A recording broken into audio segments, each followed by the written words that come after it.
Hello friends, welcome back to the my new video guys and my YouTube channel guys. Today friend we are going to talk about guys how can we turn off guys our auto rotate screen setting in our Tecno phone device. Friends, you want to off your phone auto rotate screen settings. So friend, how can you off it?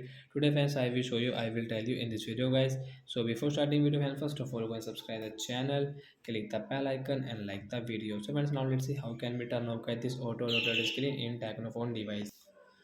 So first of all guys, open your phone setting to off this auto rotate screen. So when we will on our phone setting guys, after on phone setting guys, you can see this type of setting. So when how can you off guys your auto rotate screen? Then scroll it, then click on phone display and brightness guys, tap on display and brightness.